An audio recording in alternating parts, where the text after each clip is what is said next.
setembro, sejam muito bem-vindos ao Plano Anual de Leitura da Bíblia com Rosânia e Lana. Hoje nós vamos começar o livro de Oséias. Vamos ler de 1 ao 5. Profetas menores. Profetas menores. Saindo dos profetas maiores e entrando nos profetas menores.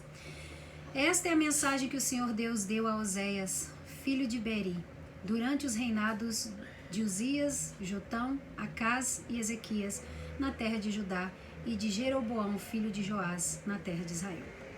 A mulher e os filhos de Oséias. Quando o Senhor Deus falou pela primeira vez por meio de Oséias ao povo de Israel, ele disse a Oséias: vá e case com uma prostituta de um templo pagão. Os filhos que nascerem serão filhos de uma prostituta, pois o povo de Israel agiu como uma prostituta. Eles foram infiéis e me abandonaram. Então Oséias foi e casou com Gomer, filha de Diblaim. Quando nasceu o primeiro filho, o Senhor Deus disse a Oséias: ponha no menino o nome de Jezreel, porque daqui a pouco vou castigar o rei de Israel, por causa dos crimes de mortes que o rei Jeú, o antepassado dele, cometeu em Jezreel. Vou acabar com o reino de Israel, e no vale de Jezreel destruirei o poder militar de Israel. Depois Gomer deu à luz uma filha, e o Senhor Deus disse a Oséias: ponha na menina o nome de não amada, porque eu não terei mais amor pelo povo de Israel, e não o perdoarei, mas continuarei a amar o povo de Judá.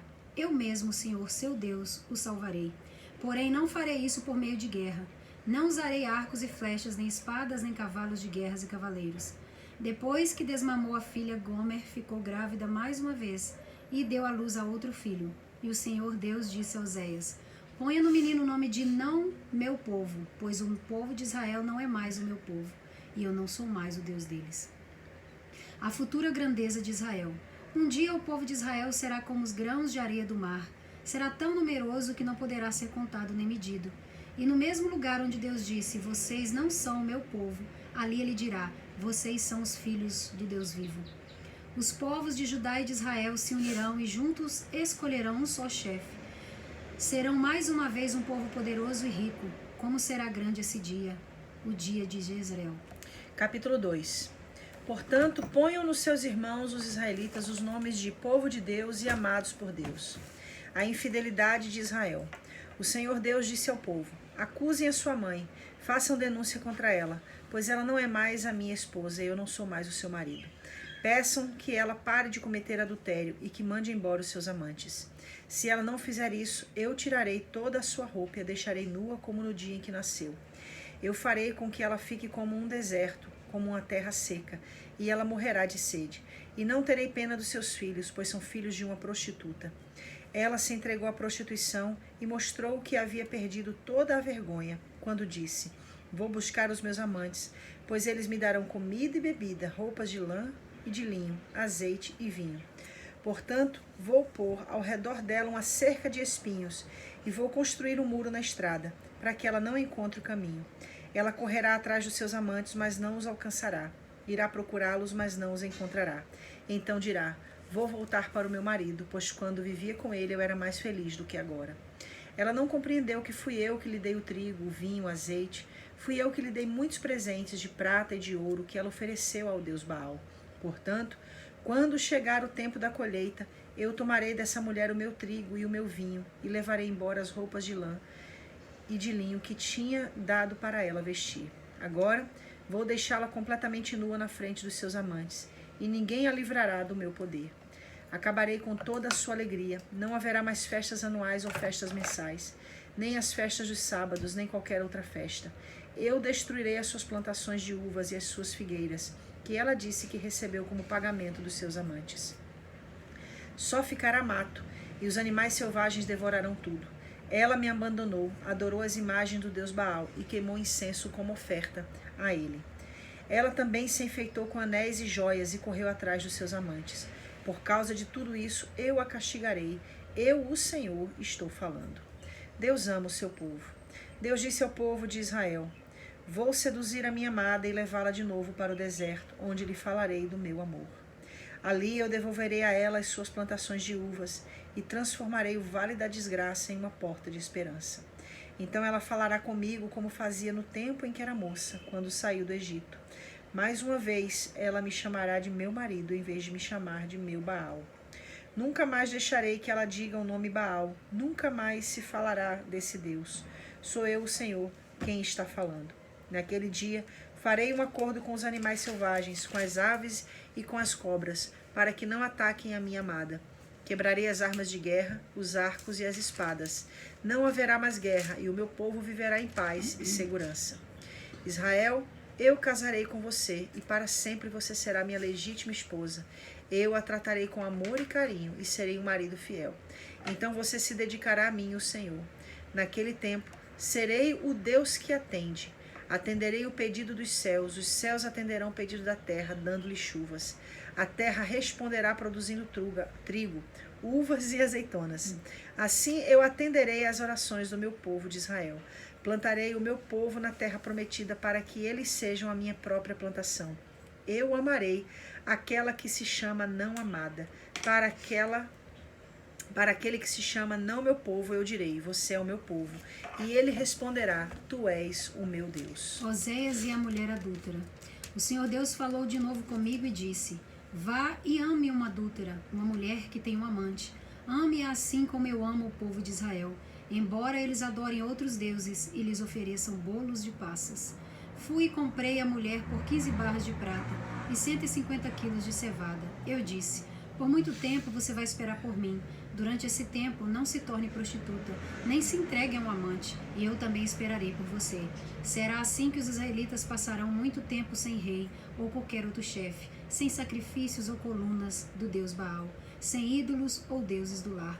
Mas virá um tempo em que o povo de Israel voltará a adorar o Senhor, o Deus deles, e eles serão governados por um descendente do rei Davi. Naquele tempo, eles adorarão o Senhor com temor e receberão dele muitas bênçãos. Deus acusa Israel, capítulo 4. O Senhor Deus tem uma acusação a fazer contra o povo que vive neste país. Escutem, israelitas, o que Deus está dizendo. Não há sinceridade, não há bondade, e ninguém neste país quer saber de Deus. Juram falso, mentem, matam, roubam e cometem adultério.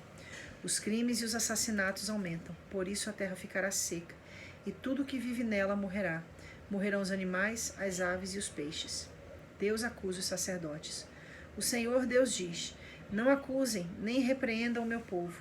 A minha acusação é contra vocês, sacerdotes. Dia e noite vocês andam sem rumo e os profetas fazem o mesmo. Vou acabar com Israel, a mãe de vocês. O meu povo não quer saber de mim e por isso está sendo destruído. E vocês, sacerdotes, também não querem saber de mim e esqueceram as minhas leis. Portanto, eu não os aceito mais como meus sacerdotes, nem aceitarei os seus filhos como os meus sacerdotes. Quanto maior é o número de sacerdotes, maior também é o número de pecados que cometem. Por isso, vou fazer a glória deles virar desgraça. Eles ganham a vida à custa dos pecados do povo, e por causa disso querem que o povo peque. Portanto, os sacerdotes sofrerão o mesmo castigo que vou fazer cair sobre o meu povo. Vou castigá-los e eles terão de pagar pelo mal que fizeram. Os sacerdotes estão me abandonando e adorando outros deuses. Por isso comerão dos sacrifícios que o povo me oferece. Mas não ficarão satisfeitos. Adorarão os deuses da fertilidade, mas não terão filhos. A idolatria do povo de Israel. Deus diz: o meu povo está perdendo o juízo porque anda bebendo muito vinho. Pedem a um pedaço de pau que revele o seu futuro, e fazem perguntas a uma coluna de madeira. Eles me abandonaram como uma mulher que se torna prostituta. Eles me abandonaram e se entregaram a deuses pagãos. Ofereceram sacrifícios nos altares pagãos, no alto dos montes, e ali queimam incenso debaixo dos carvalhos e de outras árvores cheias de folhas, onde a sombra é tão gostosa. E assim as suas filhas viram prostitutas e as suas noras cometem adultério.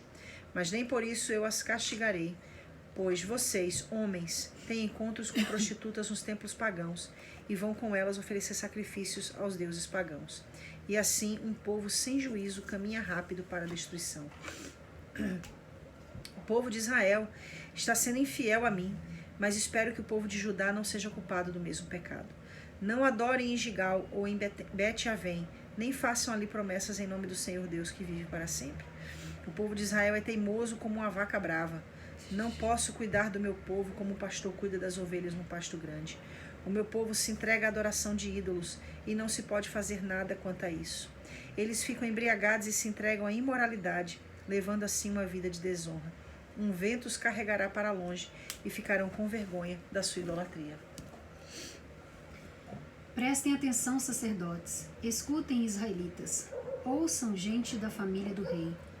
Vocês serão condenados, pois em Mispa foram como uma armadilha, no Monte Tabor foram como um laço, e no Vale das Acácias foram como um poço profundo.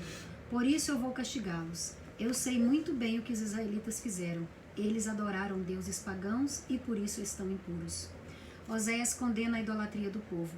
As más ações do povo de Israel não deixam que eles voltem para o seu Deus. Eles têm tanta vontade de adorar ídolos que não querem mais saber de Deus, o Senhor. O seu orgulho é prova de que são culpados por causa dos seus pecados. Eles tropeçam e caem. O povo de Judá cai com eles. Levam as suas ovelhas e os seus bezerros para oferecê-los em sacrifício ao Senhor. Mas isso não adianta nada. Eles não podem achá-lo, pois ele se afastou deles. Foram infiéis ao Senhor e os seus filhos são ilegítimos. Portanto, daqui a pouco, ele e as suas terras serão destruídos. Guerra entre Judá, Israel e Judá. Toquem as cornetas em Gibeá e em Ramá. Deem o grito de alarme em Bet-Avém. Estejam alertas, homens da tribo de Benjamim. Eu já anunciei ao povo de Israel aquilo que certamente vai acontecer. Vem aí o dia do castigo e Israel será destruído. O Senhor Deus diz: os chefes de Judá invadiram Israel e tomaram as suas terras. Por isso eu estou irado e vou castigá-los duramente. O povo de Israel está sendo explorado e os seus direitos não estão sendo respeitados, porque eles insistiram em seguir deuses falsos. Portanto, como a traça, eu destruirei Israel, e como câncer, acabarei com Judá. Quando Israel percebeu que estava doente, e Judá notou que também estava ferido, Israel foi procurar a ajuda do poderoso rei da Assíria, mas ele não os pôde curar, nem fazer sarar os seus ferimentos. Como um leão, eu atacarei os povos de Israel e de Judá. Eu os farei em pedaços, e depois irei embora, levando-os comigo, e ninguém os poderá salvar. Então voltarei para o meu lugar e ali ficarei, até que eles reconheçam o seu pecado e na sua aflição venham me procurar. É lindo o livro de Oséias. Deus faz uma comparação, né? Imagina para esse profeta como é que foi isso. Foi a dificuldade. Existe duas formas de se associar o pedido que Deus fez para Oséias. A primeira é que quando ele se casou com Gomé, ela era uma mulher como outra qualquer, mas que posteriormente ela se tornou uma prostituta e, obviamente, traindo o marido. E a outra linha é que ele foi até um templo pagão, pegou essa mulher que era prostituta e já se casou com ela como prostituta. Então, enfim, há uma dualidade de percepção nessa questão. O que é mais importante nessa questão toda é entender a mensagem de Deus. E a mensagem de Deus queria falar com o povo através da vida de Oséias. Exato. A mensagem de Deus é essa. Ele está declarando para o seu povo que assim como Oséias se casou com uma mulher que o traiu, que se tornou uma prostituta de um templo pagão, ele também se casou com uma nação que também o traiu e que se tornou adoradora de ídolos pagãos. Uma coisa que a gente vai ver muito comumente aqui no livro de Oséias é essa palavra que Deus fala acerca do que o Senhor fez por eles e como Deus esperava que eles lidassem, né, com as bênçãos. E ao invés deles lidarem com a bênção, com a fidelidade do Senhor, eles lidaram com a bênção, com a fidelidade a Baal, sendo infiéis ao Senhor. Assim como a mulher... Ou seja, eles atribuíam o que Deus fazia aos deuses pagãos, né? Sim, eles atribuíram eles recebiam as bênçãos, mas não atribuíam a Deus. Exatamente. Inclusive, tem uma coisa aqui que Deus falou, que corta o coração, no capítulo 2, quando ele diz assim: mais uma vez ela me chamará de meu marido em vez de me chamar de meu Baal. Vamos fazer vamos desenhar isso aqui. Imagina um marido, um casal, né, no momento da intimidade. E ali no momento da intimidade, o casal troca o nome ali. Imagina. Independente. Exato. Então, assim, o que o texto está falando aqui é que Deus fazia as coisas e ao invés do povo dizer meu marido, chamava Deus de meu Baal. Adoravam a Baal, acreditando que não tinha nenhum problema. O Senhor também fala aqui, ó, no versículo 8, dizendo assim, no capítulo 2, ela não compreendeu que fui eu que lhe dei o trigo, o vinho, o azeite, fui eu que lhe dei muitos presentes de prata e de ouro, que ela ofereceu ao Deus Baal. Ou seja... Ele deu o presente e ela foi e levou para outro. Exato. Então, toda a bênção que o Senhor trazia para o seu povo oferecia a outro, a ídolos. E é aí que entra a questão da comparação. Algo muito interessante, já vou deixar você falar. Não, eu tô... Quando o Senhor fala para Oséias para dar o nome nas crianças, né? Porque todos esses filhos que Gomé teve foram filhos de amantes. Não foi filhos que eram de Oséias, eram filhos que ela teve com amantes. Aí o Senhor fala, né? No primeiro filho, você vai colocar o nome de Jezreel. Por quê? Por causa dos crimes que cometeu. No segundo filho, você vai colocar o nome de não amada. Ou seja, porque eu não vou ter mais... Na realidade, esse não amado é no sentido de que eu não vou ter mais misericórdia, porque eu tratei com misericórdia até agora, eles só me traíram. E o terceiro filho, você vai colocar o nome de não meu povo, né? Então, ou seja, não quero mais ter aliança com esse povo, porque esse povo só me trai.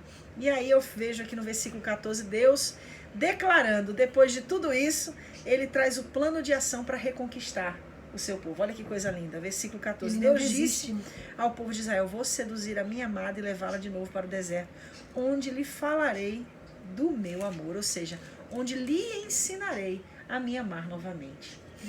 Então, o caminho, o amor dele pelo povo. Isso, o caminho de Deus no livro de Oséias traz essa revelação de que, sim, o desejo do Senhor é que a gente seja fiel a Ele, que a gente mantenha a nossa aliança com Ele, que nosso amor a Ele esteja fiel em todo o tempo, mas, havendo esse fracasso, que Ele vai, pelo seu infinito amor, ou seja, por causa do nome dEle, por causa do amor ao seu por causa do amor dEle por nós e do amor dEle ao seu próprio nome, Ele vai nos atrair novamente e nos restaurar ao propósito inicial que Ele tinha para com a nossa vida.